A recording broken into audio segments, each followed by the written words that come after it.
पानी के जहाज जब चारों ओर से समंदर में तैरते हुए एक ठिकाने लगते हैं तो उस ठिकाने पर एक लाइट हाउस होता है जो घूमता रहता है। दूर दूर के जहाज उस लाइट हाउस को देख करके नजदीक आ जाते हैं।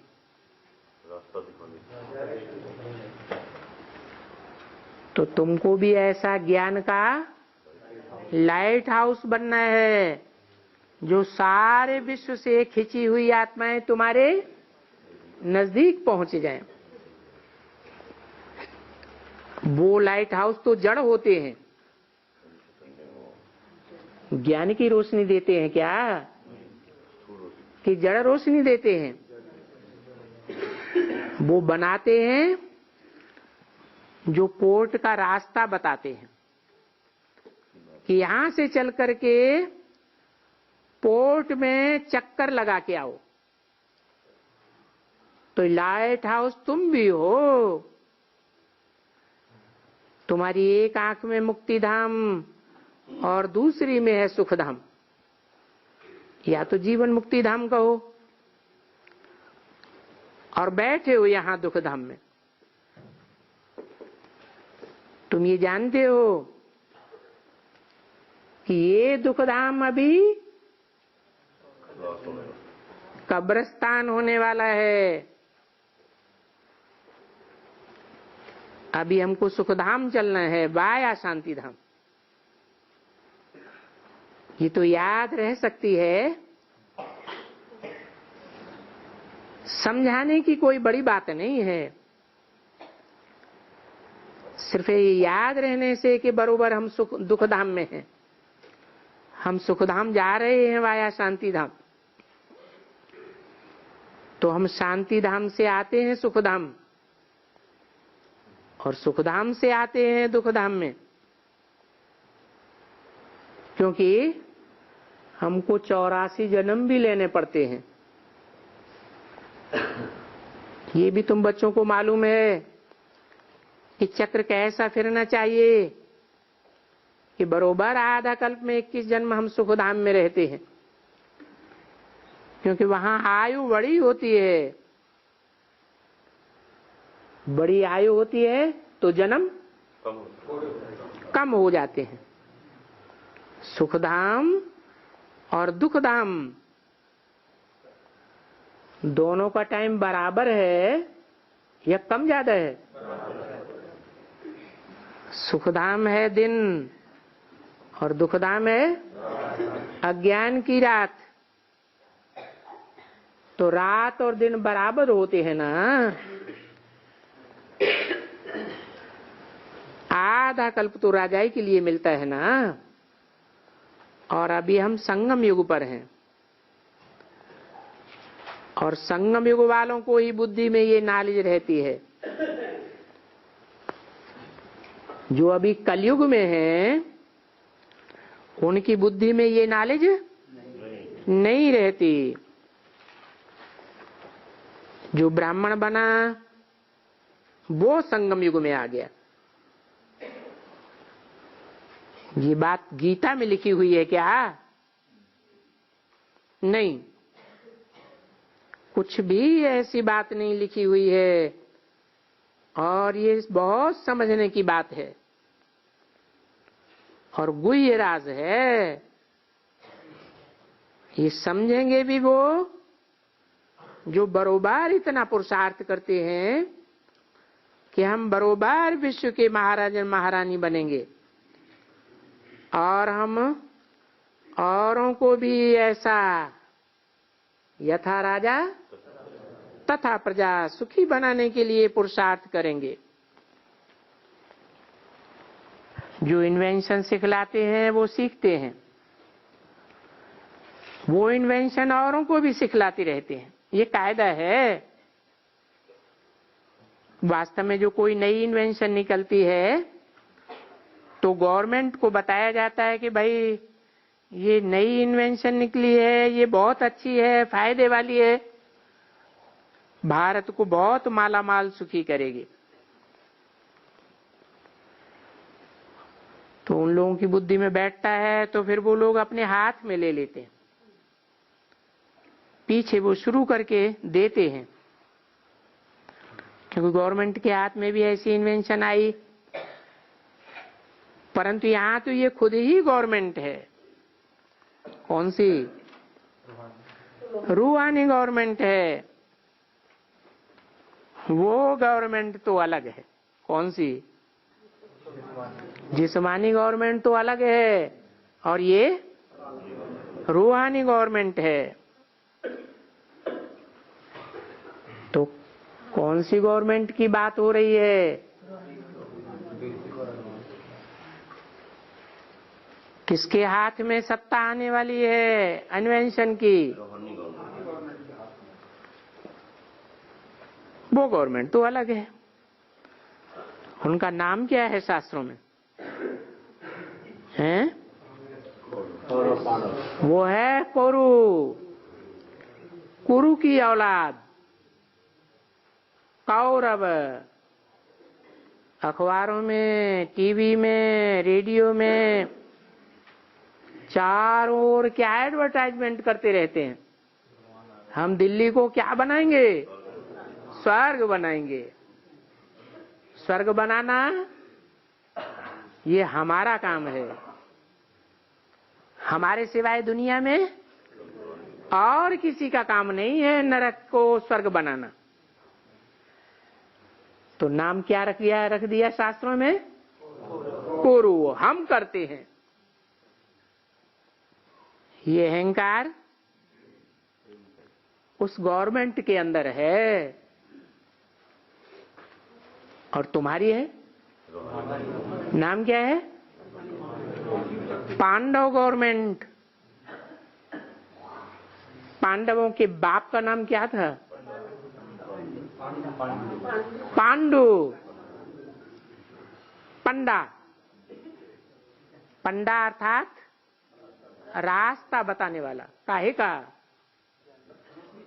सुखधाम और शांति धाम का रास्ता बताने वाला। तो तुम्हारी पांडव गवर्नमेंट है, कौरव गवर्नमेंट, और ये है पांडव गवर्नमेंट। तो ये दो गवर्नमेंट शास्त्रों में गाई हुई है। वो गायन कहाँ का है? शास्त्रों में ये संगम युग का गायन है।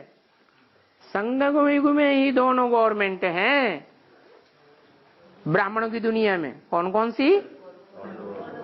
पांडव गवर्नमेंट और कौरव गवर्नमेंट। तो जो नई इन्वेंशन निकली है कि हम भारत को माला माल बना सकते हैं, वो कौन सी इन्वेंशन है जिसके आधार पर भारत नरक से स्वर्ग, कंगाल से माला माल बन जाता है? वो इन्वेंशन बाप ने तो आकर के बताई, परंतु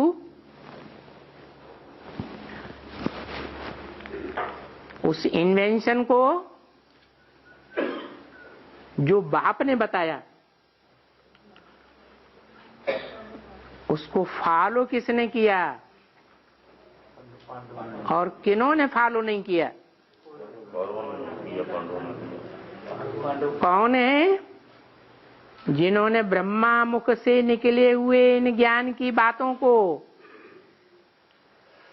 नई दुनिया की इन्वेंशन की बातों पर ध्यान नहीं दिया, वो है कौरव गवर्नमेंट। अहंकार में आकर के करते हैं हम ये करेंगे।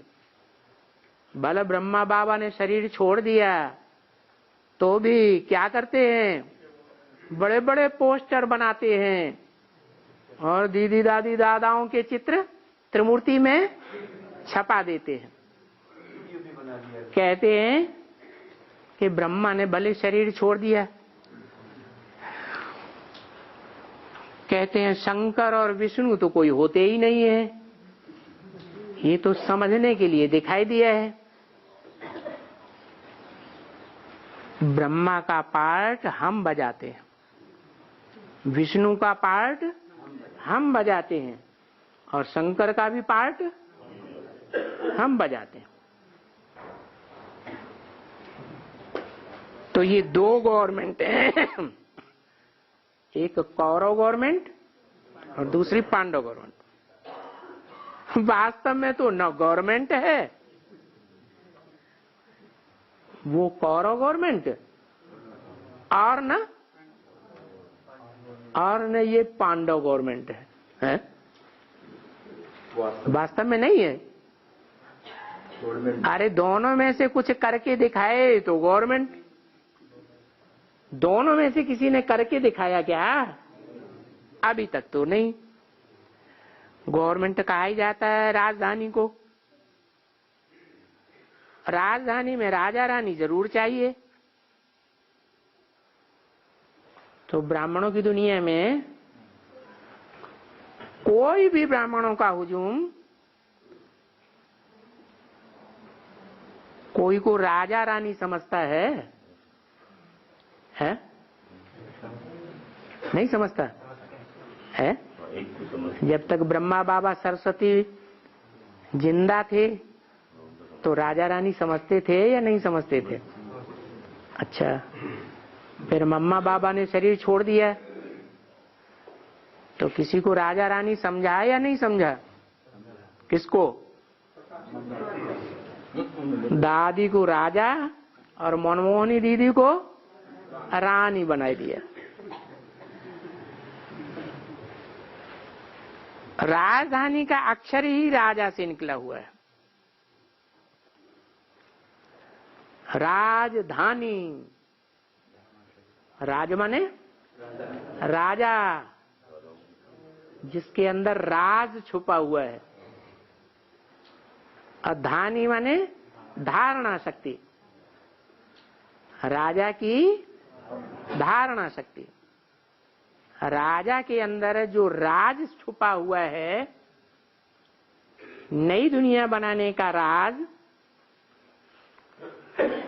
उस राज को प्रैक्टिकल में लाने के लिए कोई प्रैक्टिकल धारणा शक्ति चाहिए या नहीं चाहिए? या अपने आप बन जाएगी? चाहिए। जैसे दुनिया में प्लानिंग करने वाले अलग होते हैं और प्रैक्टिकल में बनाने वाले अलग होते हैं। तो ये राजधानी अक्षर ही राजा से निकला है, परंतु राजा तो यहां कोई है ही नहीं। न है कौरवों का ताज, न है पांडवों को ताज। दोनों ही ताजलेस हैं। क्या ये क्या बोल दिया? बेताज बादशाह हैं? दोनों बेताज बादशाह हैं। अरे ताज का बेहद में अर्थ क्या बताया? जिम्मेवारी का ताज। मुख्य जिम्मेवारी कौन सी है ब्राह्मणों की? है पवित्रता की जिम्मेवारी सभी ब्राह्मणों की है, बड़ी से बड़ी जिम्मेवारी। पवित्रता धारण करेंगे और दूसरों को भी पवित्रता धारण कराएंगे, तो वो पवित्रता की ताज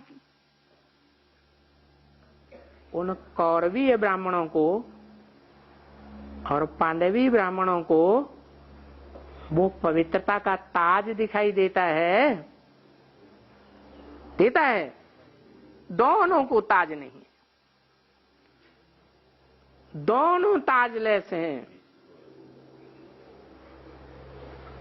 वो कुमार प्रश्नचित से देखता है, ऐसा है क्या?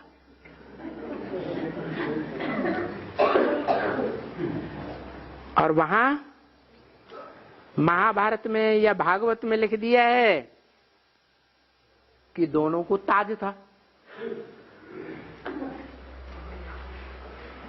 तो झूठ लिख दिया है या सच्चा लिख दिया है? महाभारत में, भागवत में लिख दिया है, वो झूठा लिखा है या सच्चा लिखा? तो फिर कहाँ की यादगार है? अरे संगम युग में ही तो बताया कि दोनों को ताज नहीं है। जो बेसिक के ब्राह्मण हैं वो भी पवित्रता के ताज को धारण करने वाले बन गए क्या? नहीं। और एडवांस के ब्राह्मण बन गए? छाती ठोक के कोई कहेगा कि हम बन गए हैं? करेगा? कहेगा? नहीं कहेगा। तो दोनों को ताज नहीं है, भागवत में लिख दिया है। तो कहाँ की यादगार है? फिर वही संगम की। हाँ, जो भी यादगारें बनी हुई हैं वो अंत समय की यादगारें हैं या आदिकाल के और मध्यकाल के पुरुषार्थ की यादगार है? अंत समय में जब बाप भगवान प्रत्यक्ष होते हैं दुनिया में, उस समय ये यादगार कायम होती है। कौन सी? कि पवित्रता का ताज धारण करने वाले ब्राह्मण प्रत्यक्ष हो जाते हैं।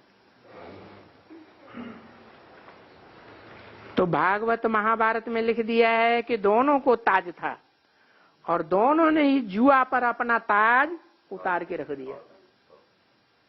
क्या क्या खेला? जुआ खेला। आज की दुनिया में जुआ खेलते हैं। इंडिया में तो खास कौन सा जुआ खेला जा रहा है बाहर की दुनिया में? अरे ये शेयर मार्केट क्या है? जुआ खेलते हैं ना। तो दिखाते हैं जुआ खेला और जुए में ताज उतार करके रख दिया। देखो ये दीपमाला है ना, तुम लोगों ने ये डायलॉग कल बनाया था कि देखो इस समय जुआ तो जरूर खेलते हैं। कौन? चाहे बाहर की गवर्नमेंट और उनके फॉलोअर हो, चाहे ब्राह्मणों की दुनिया की गवर्नमेंट और फॉलोअर्स हो, जुआ खेलते हैं या नहीं खेलते हैं? है? खेलते हैं। दांव में क्या लगाते हैं? हैं?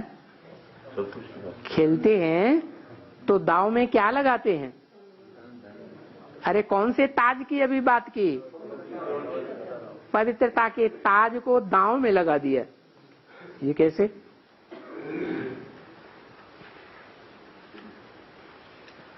अगर ज्ञान लेने के बाद कोई अपवित्रता का कर्म करते हैं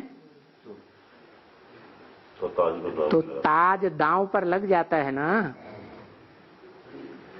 जिनको बेसिक ज्ञान है उनकी बुद्धि में तो है ही नहीं कि कर्मेंद्रियों से कर्म करते बुद्धि को कहाँ लटकाना है? बाप की याद में लटकाना है, परम धाम में बुद्धि रहे, ऊंची स्टेज में।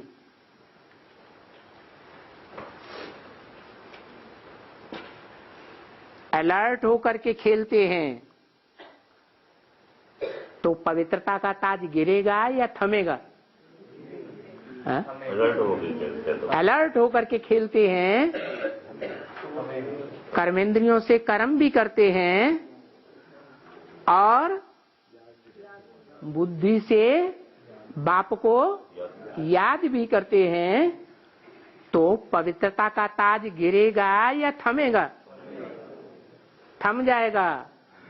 परंतु जिनकी बुद्धि में, जिन सन्यासियों की बुद्धि में ये बात नहीं है कि ये पवित्रता का ताज भगवान बाप आकर गृहस्थियों को देते हैं, वो सन्यासी, उनके पास वो इन्वेंशन ही नहीं है। क्या? कि कर्म करते, कर्म इंद्रियों से कर्म करते बुद्धि बाप की याद में टिकी रहे तो पवित्रता का ताज नीचे नहीं गिरेगा। तो ये देखो दीपमाला बनी है।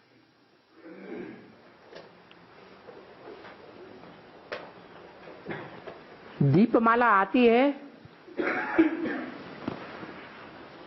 तो परंपरा में जुआ खेलते हैं कि नहीं? खेलते हैं? खेलते हैं। तो जुआ क्यों खेलते हैं? कहते हैं कि नहीं, इसी समय तो भगवान ने पांडवों को कौरवों से जुआ खिलाई थी।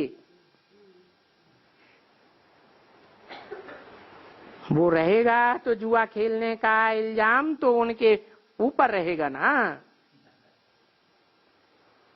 क्योंकि पांडव श्रीमत पर थे। हैं? और कौरव हैं? कौरव मनमत पर थे, मनुष्य मत पर थे। परंतु भगवान ने क्या श्रीमत दिया होगा पांडवों को? जुआ खेलो? कभी नहीं। हाँ, श्रीमत से जो श्रेष्ठ बनने वाले वो उल्टी मत कैसे लेंगे और दूसरों को कैसे देंगे? तो देखो ये शास्त्र है ना, सब दंतकथ हैं।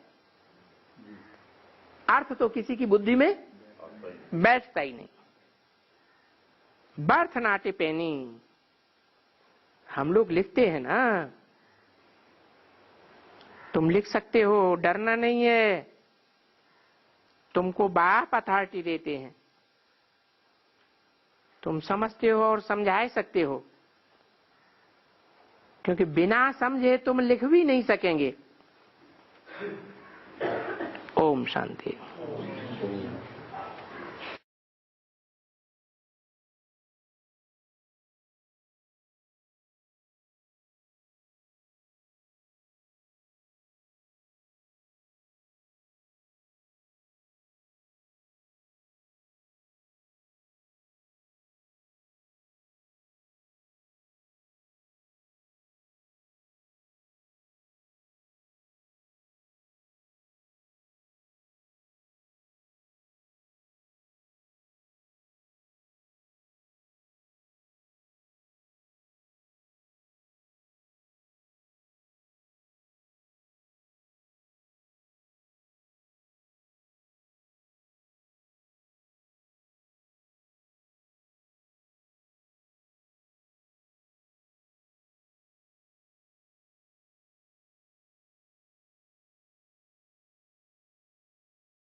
ये बंबई का प्रातः क्लास चल रहा था।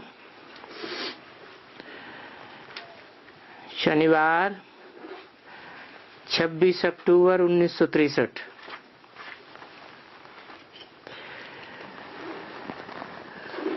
बात चल रही थी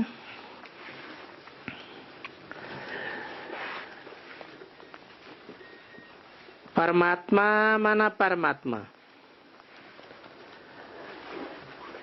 परमात्मा नाम जरूर चाहिए, नहीं तो मनुष्य मुझे जाएंगे, इसलिए शिव नाम रखा हुआ है। असुल नाम पक्का पक्का शिव है। क्यों?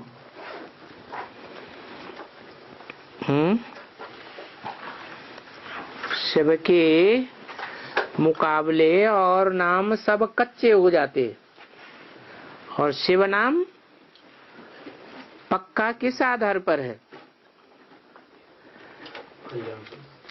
शिव माना कल्याणकारी। पक्का इसलिए है कि जो भी नाम रखे जाते हैं वो काम के आधार पर नाम रखे गए हैं। शास्त्रों में भी काम के आधार पर नाम रखे हुए हैं। तो सुप्रीम सोल का पक्का नाम शिव इसलिए है कि वो जब साकार में आता है तो जो भी काम करता है उस काम का रिजल्ट कल्याणकारी होता है। अकल्याण हो ही नहीं सकता। कोई भी इंद्रियों से कार्य करता है, कितना भी सहज कार्य हो या कठिन कार्य हो, अल्पकाल के लिए दुखदाई भी लगता हो तो भी रिजल्ट के रूप में वो कार्य सुखदाई ही साबित होगा। इसलिए उनका नाम पक्का पक्का शिव है। बाद में नाम पड़ता है रुद्र। रुद्र अर्थात रौद्र रूप धारण करने वाला, भयंकर रूप धारण करने वाला।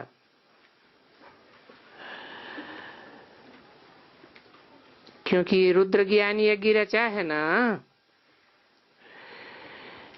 इस ज्ञान यज्ञ में अंत में सारी दुनिया की आहुति पड़ जाती है।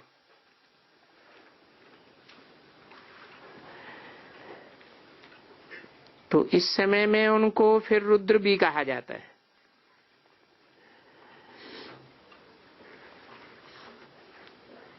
प्रैक्टिकल काम के आधार पर ऐसा रुद्र रूप दुनिया का कोई भी धर्म पिता धारण नहीं करता।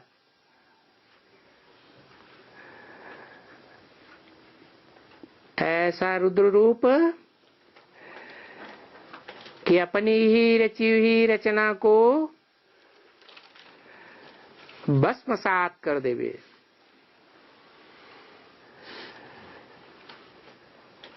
इस रुद्र ज्ञान यज्ञ जिससे विनाश ज्वाला प्रज्वलित हो रही है वो विनाश के लिए है, सबके मरने के लिए है। कोई भी नहीं बचेगा।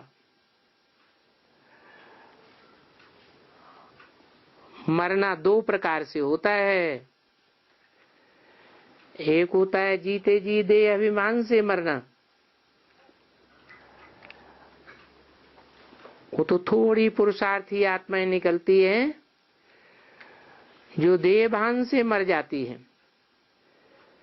देहभान से जो मरते हैं उनके लिए देह से मरने की कोई बात ही नहीं। बाकी सारी दुनिया को देह छोड़नी पड़ती है।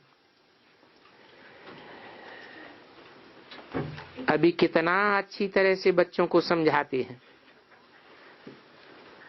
अभी माना कभी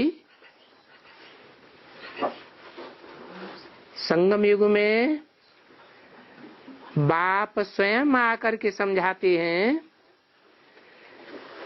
कि रुद्र रूप धारण क्यों करते हैं, रुद्र नाम क्यों पढ़ते हैं। अभी कौन इसका अर्थ समझ सकेंगे। यहाँ इतने सब बैठे हुए हैं, बिल्कुल थोड़ा समझते होंगे। समझने में कोई न कोई पॉइंट में हार खा जावेंगे। अभी तुमको डान एंड डस्क, डस्क और डान, ये रात दिन याद है। अच्छा, जो बाहर वाला मनुष्य होगा वो बोलेगा वाह, ये तो कोई को भी याद होगा। डान माना सूर्योदय, डस्क माना सूर्यास्त। अरे नहीं, ये बेहद के दिन और बेहद की रात की बात है। बेहद का दिन तब होता है जब बेहद का ज्ञान सूर्य, बेहद का आत्मा, मनुष्य आत्माओं का बाप इस सृष्टि पर, सारी सृष्टि पर प्रत्यक्ष होता है। उसको कहा जाता है ब्रह्मा का बेहद का दिन। और जब अस्त होता है तो कहा जाता है ब्रह्मा की रात। ब्रह्मा की रात कब होती है, कहाँ यादगार है?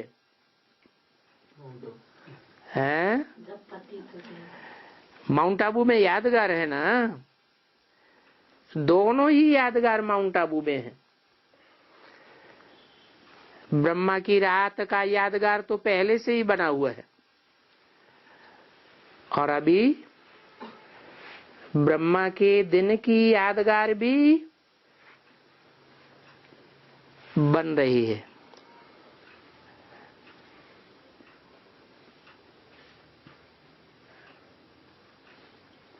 अचलगढ़ एरिया में अभी कोई भी सन्यासी नहीं जानते हैं कि बेहद का दिन और बेहद का रात कब होती है। कहते हैं कि ब्रह्मा का दिन और ब्रह्मा की रात, परंतु जानेंगे कभी नहीं। कोई से जाकर के पूछो कि ब्रह्मा की रात किसको कहा जाता है, ब्रह्मा का दिन किसको कहा जाता है। शास्त्रों में लिखा हुआ है ना, ब्रह्मा का दिन, ब्रह्मा की रात, परंतु एक भी नहीं है जो कुछ बतावे। तो ले आकर के बाबा के सामने कर दो। इसलिए बाबा कहते हैं इनके तो जो भी वेद शास्त्र ग्रंथ, उपनिषद, गीता वगैरह हैं, इन गुरुओं के लिखे हुए इन सब में गपोड़े ही गपोड़े हैं। हाँ, ये जो है गीता, भागवत, महाभारत, रामायण, क्योंकि वशिष्ठ यहाँ का नहीं है, वो तो राम राज्य का है। वो सन्यासियों का कहते हैं हे राम जी, दुनिया बनी ही नहीं। अच्छा, दुनिया बनी नहीं है तो तुम कहाँ बैठे हो? तो ये वशिष्ठ नहीं है। बाकी भारत के जो शास्त्र सच्चे सच्चे हैं वो तो हैं, सच्चे सच्चे शास्त्र हैं गीता, भागवत, महाभारत और रामायण।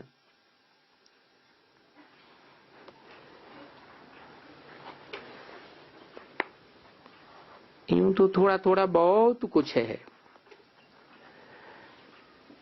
अष्टावक्र गीता, पांडव गीता, ऐसे तो फिर शिव पुराण, ये नाम तो बहुत हैं पर हैं कुछ भी नहीं। वास्तव में है फिर भी एक गीता, क्योंकि गीता ही सर्वशास्त्र शिरोमणि है, परंतु वो गीता नहीं है जो मनुष्यों के द्वारा बनाई हुई है। वो सर्वशास्त्र शिरोमणि नहीं है। इस समय में जो बाप बैठ करके समझावें, सहज राजयोग और राजयोग सिखलावें, जिससे तुम नर से नारायण, नारी से लक्ष्मी बनते हो, इसका नाम पिछाड़ी में रख दिया है गीता।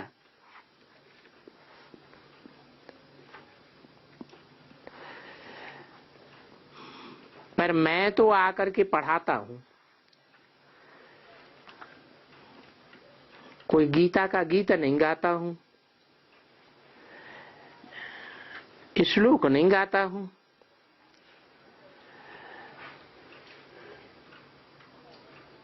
मैं तो ज्ञान सागर हूं।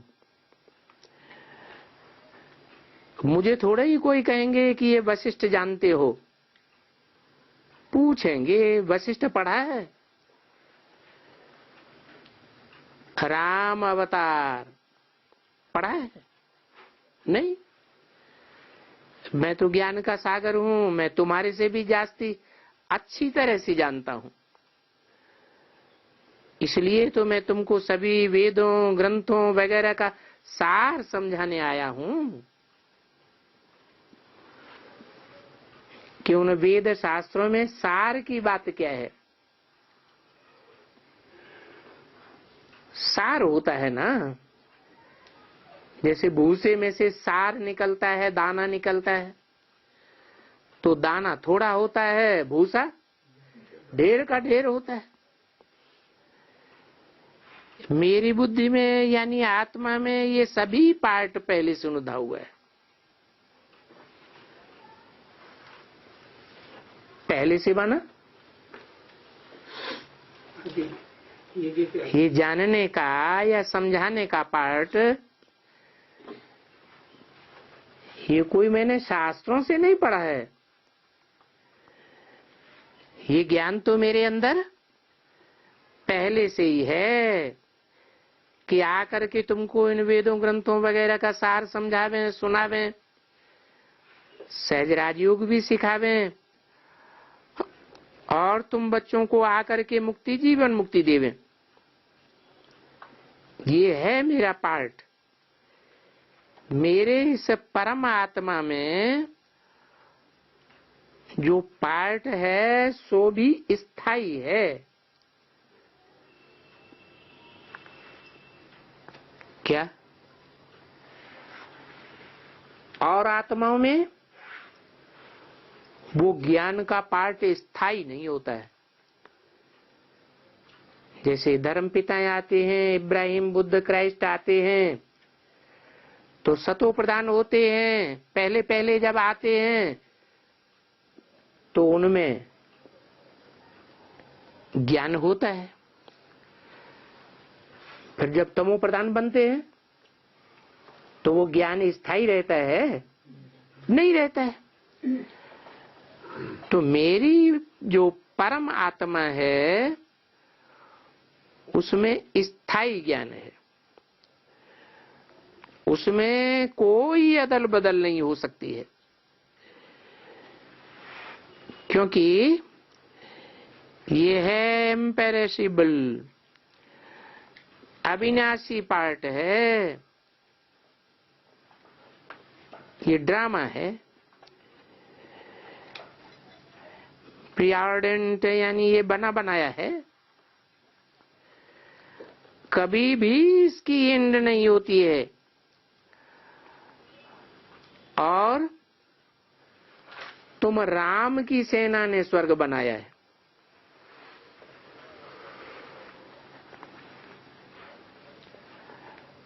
और नरक किसने बनाया है? रावण ने नरक बनाया है। किसको? इस दुनिया को राम की सेना ने स्वर्ग और रावण की सेना ने नरक बनाया। तो फिर रावण की सेना ही कहो। अभी समझा ना? अच्छा, अभी टाइम हुआ है, तब तक टोली बांटो। ब्रह्मा, टोली बहुत याद आती है।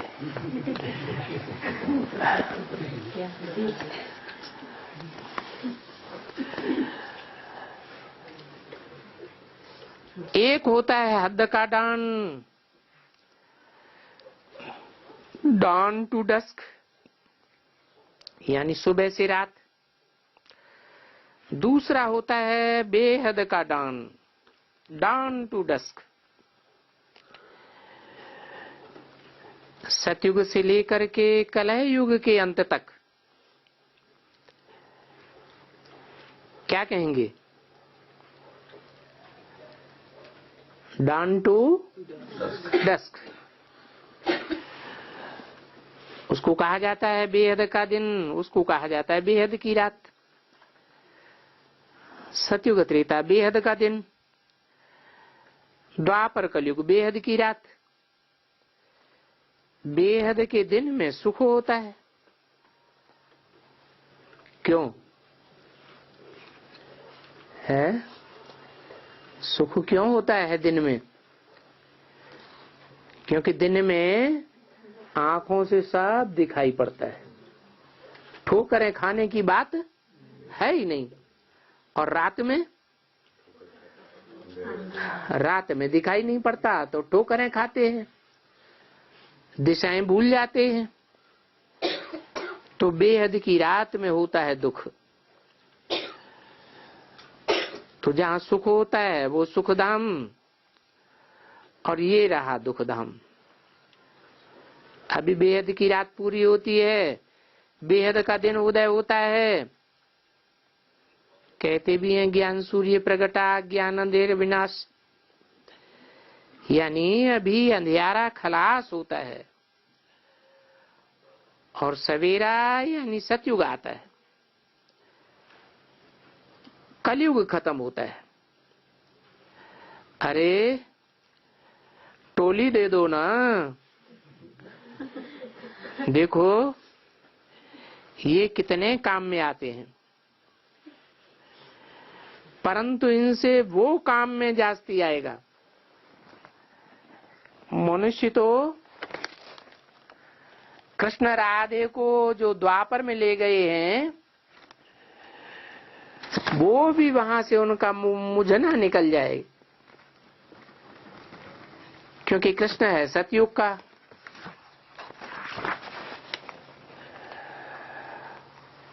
वो सतयुग का प्रंश है ना, और वहां दुख की बात है ही नहीं। उस बिचारी ने बहुत गाली खाई,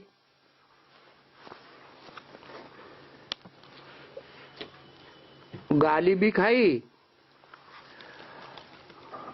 और मूर्तियां बनाकर उनका मुंह भी काला कर दिया।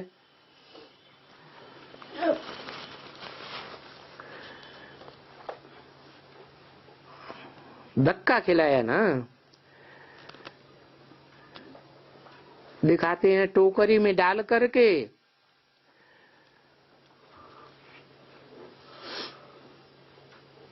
नंद को नदी पार ले जाना पड़ा। बाबा को याद नहीं रहा शास्त्रों की बात, नंद को ले जाना पड़ा या वसुदेव को ले जाना पड़ा है? इसका मतलब क्या हुआ? बाबा ने नंद क्यों बोल दिया? है। नंद माने आनंद देने वाला। तो जो वसुदेव है, वसु मानी धन संपत्ति, ज्ञान की धन संपत्ति देने वाला है, वो ही आनंद देने वाला है।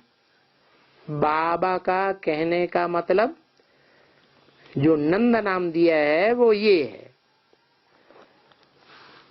लेकिन बाबा कहते हैं कि टोकरी में डालकर ले जाना ये सब गपोड़े हैं। क्या टोकरी में डालकर ले गया है? फिर क्या बात है? हैं? हाँ, टोकरी कौन सी है? कौन सी बुद्धि है? हाँ, वसुदेव ले गया या नंद ले गया, वो कौन हुआ? कौन उस पार ले गया? काली नदी के उस पार राम वाली आत्मा तो नहीं ले गई। ले जाने वाला कौन? शिव बाबा। वो ही हो गया नंद, वो ही हो गया शास्त्रों में दिया हुआ नाम वसुदेव। और कैसे ले गया? नदी के पार, विषय वैतरणी काली नदी के पार कैसे ले गया?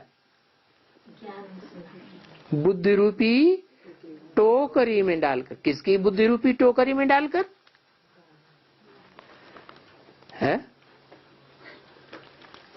अरे राम वाली आत्मा की बुद्धि रूपी पेट में डाल करके ले गया। यहाँ संगम में है बुद्धि रूपी पेट, और सतयुग में क्या होगा? स्थूल पेट। वो ही राम वाली आत्मा और सीता स्थूल पेट से जन्म देंगे। और यहाँ कैसे कृष्ण को पार कराते हैं? बुद्धि रूपी टोकरी में डालकर। क्या मतलब हुआ?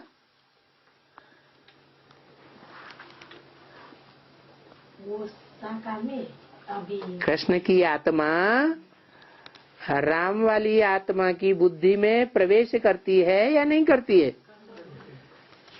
शंकर के माथे पर क्या दिखाते हैं? चंद्रमा दिखाते हैं। तो अधूरा चंद्रमा दिखाते हैं या 16 कला संपूर्ण चंद्रमा दिखाते हैं? माना अधूरी आत्मा है। विषय वैतरणी नदी से प्यार होने से पहले अधूरी, और पार होने के बाद संपन्न बन जाती है, 16 कला संपूर्ण। तो देखो,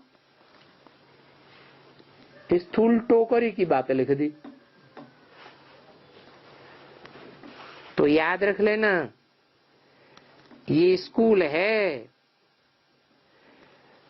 उनमें जो जो भी हेड होगा, मॉनिटर होगा, अव्वल नंबर में होगा, वो ही तो टीचर अच्छा लगेगा ना।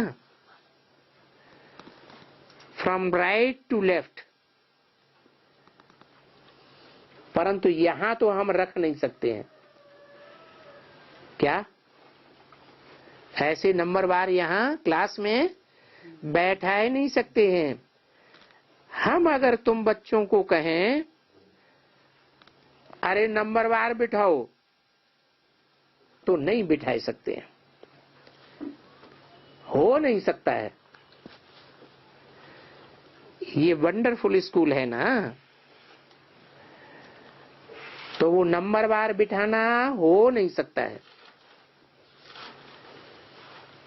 अब स्कूलों में ऐसे ही बिठावे तो दमचक्कर मच जावे। अभी शायद यहाँ कोई नए भी आए होंगे, हैं?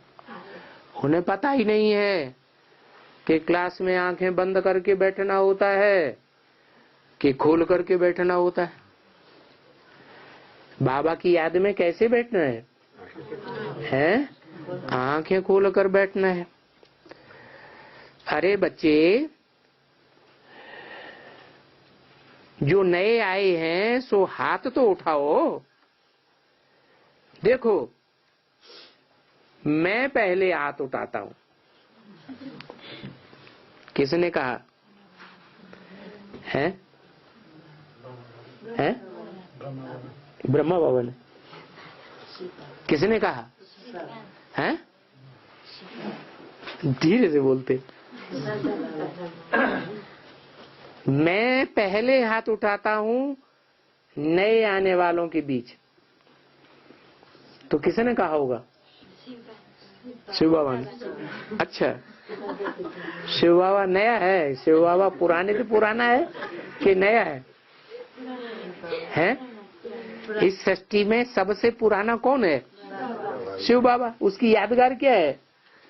जो भी खुदाइयां हुई हैं दुनिया में जमीन की, उसमें सबसे पुरानी चीज क्या मिली? शिवलिंग। इससे क्या साबित होता है? सबसे पुराना कौन है? शिव बाबा। तो मैं पहले हाथ उठाता हूं, ये किसने कहा?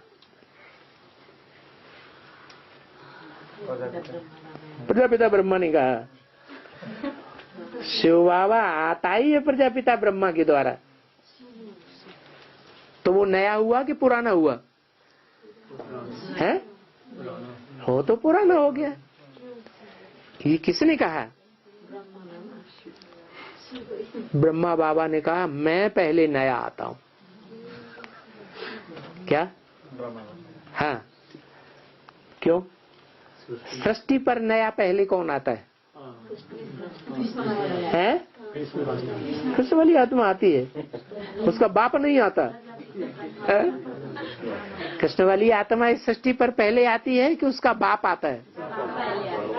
उसका बाप पहले आता है। तो शंकर को अनादि दिखाया हुआ है शास्त्रों में। पुराने से पुराना है कौन दिखाते हैं? शंकर को, आदम को, एडम को आदिनाथ आदिदेव नाम दिए हुए हैं। तो पुराने से पुराना हुआ शिव बाबा।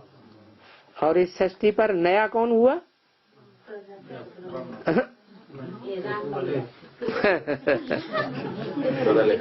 जो राम वाली आत्मा है वही तो राम बाप है, प्रजापिता है। इस सृष्टि पर नई आने वाली आत्मा है ब्रह्मा। तो ब्रह्मा बाबा कहते हैं मैं पहले हाथ उठाता हूं। क्यों उठाता हूं? क्योंकि सब कोई ऐसे सीधा हाथ नहीं उठाते हैं कि मैं नया हूं। कुछ कुछ झिझक से उठाते हैं। देखो तुम हाथ ऐसे उठाते हो ना, हाथ उठाओ, देखो कैसे सीधे है इनका हाथ है। किसी से कहा हाथ उठाओ तो उसने पूरा हाथ उठा दिया। तो बाबा ने कहा कैसे सीधा है इनका हाथ। इन सबको शुरुआत में ड्रिल सिखलाई गई है। कितना हाथ उठाना चाहिए। ड्रिल करते हैं ना तो ड्रिल टीचर देखता है कौन पूरा हाथ उठाते हैं, कौन है झुकता झुकता उठाते हैं। तो देखो ये ड्रिल सिखलाई है, इतना हाथ उठाना चाहिए। तुम लोगों ने ये जो हाथ उठाया है ना, गोवर्धन पर्वत में वहां का भी ऐसे उठाया है। क्या कहा है? जो गोवर्धन पर्वत उठाया है उसमें भी हाथ ऐसा ऐसा उठाया या ऐसे उठाया है? ऐसे सीधा उठाया है। ये गोवर्धन पर्वत क्या है?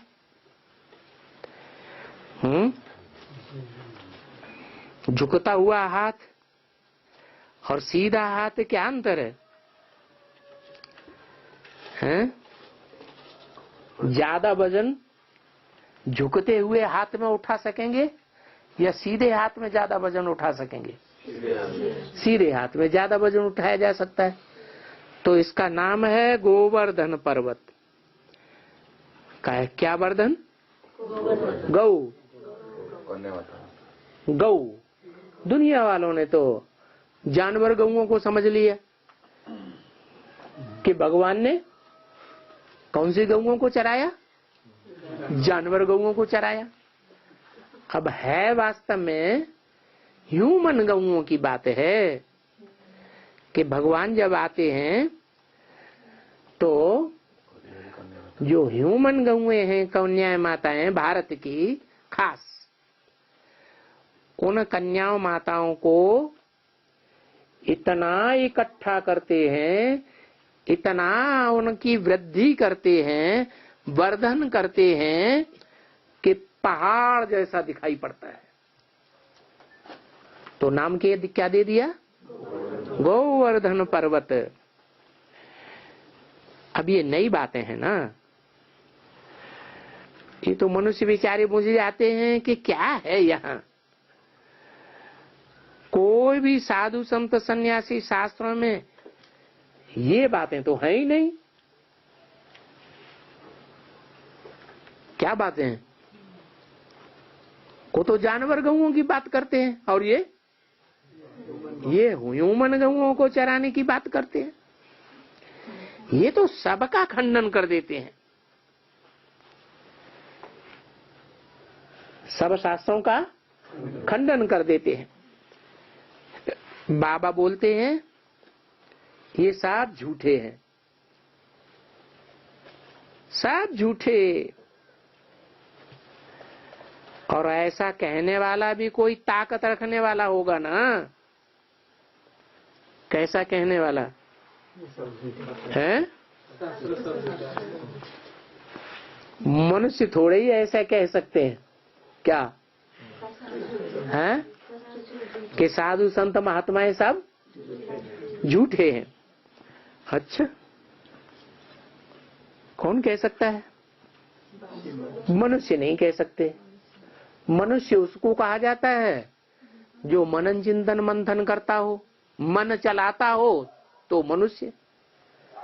अगर मन का उपयोग नहीं करता तो मनुष्य तो हुआ नहीं।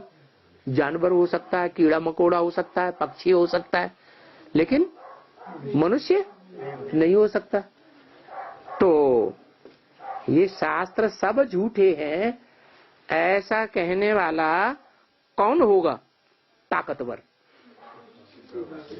हाँ, शिव बाबा मन चलाता है, सोचता है, मनन चिंतन मंथन करके बोलता है? नहीं। शिव बाबा के बुद्धि में तो सारा ज्ञान ऑलरेडी रहता ही रहता है स्थायी रूप में। वो मनन चिंतन मंथन करके क्यों बोलेगा? तो अगर मनुष्य कोई ऐसा बोले कि ये साधु संत महात्माएं सब झूठे हैं, तो झट उनके ऊपर केस कर दें। बाबा तो कहते हैं मेरे ऊपर कोई केस करे तब मजा आए। शिव भगवान वाच, ये जो भी हैं साधु संत महात्माएं, ये सब 95% झूठ जरूर है। क्या? अगर कोई सच्चे हैं तो ज्यादा से ज्यादा 5%, इससे ज्यादा सच्चे तो कोई हो नहीं सकते।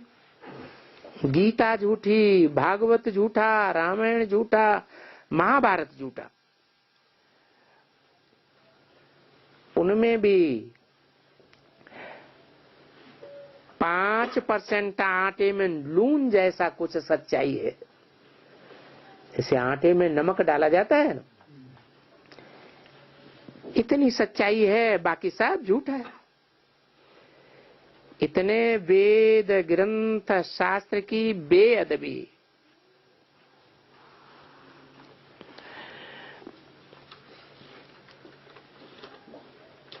करते हैं कौन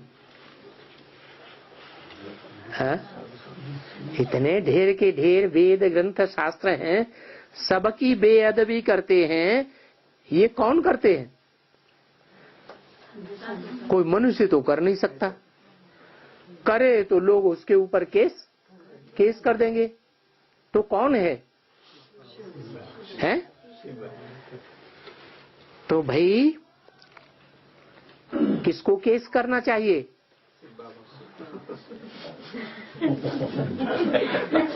किसको केस करना चाहिए ना? मेरे ऊपर कोई केस ही नहीं करता है।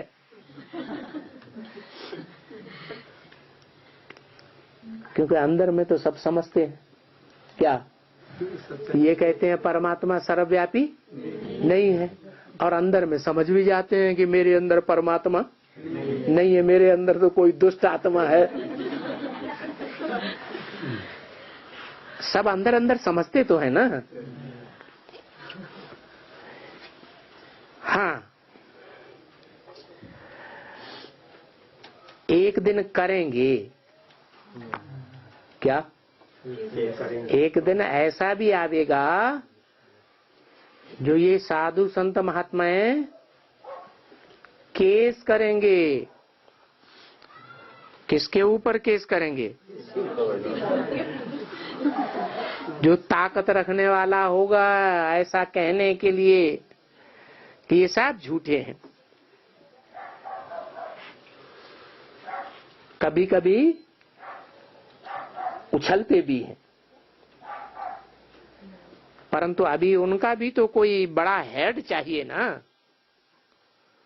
किनका? साधु संत महात्माओं का। तो अभी कोई नहीं करते हैं। जब करेंगे तो उनका हेड सामने आ जाएगा। साधु संत महात्माओं का हेड कौन?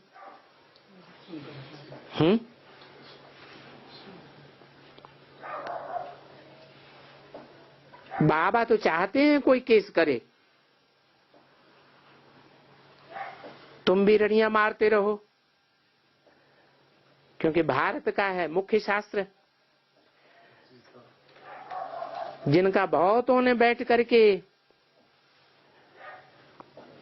व्याख्या टीका की है।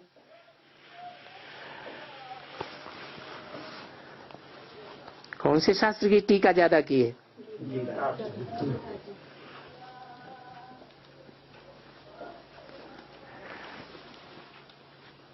और तुम कहेंगे ये सब गीताएं झूठी हैं। कौन सी सब गीताएं? मनुष्यों ने लिखी हुई जो भी टीकाएं हैं गीता की, चाहे शंकराचार्य गीता हो, चाहे रामानुज गीता हो, चाहे राधा कृष्णन गीता हो, चाहे कोई भी गीता हो, सैकड़ों टीकाएं हैं गीता की। तो तुम कहेंगे सब गीताएं झूठी हैं, तो उसमें फिर सब झूठे हो गए। गांधी गीता, टैगोर गीता, गंगे गीता, ज्ञानेश्वर गीता, राजा राम गीता, गीताएं तो ढेर की ढेर है।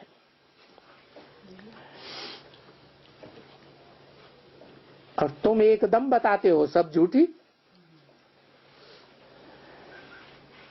तो झूठे लोग हैं, झूठी बनाने वाले, झूठा बोलने वाले, उनको झूठे लोग कहा जाता है। गाया भी जाता है झूठी माया, झूठी काया, झूठा सब संसार। ये काया, ये शरीर हुआ ना, ये जो शरीर हैं ये झूठे हैं या सच्चे हैं? पूरे झूठे हैं। फिर तो सारा संसार झूठा। तुमको सिद्ध करके बताते हैं ना। ये सबसे झूठे फिर कौन है?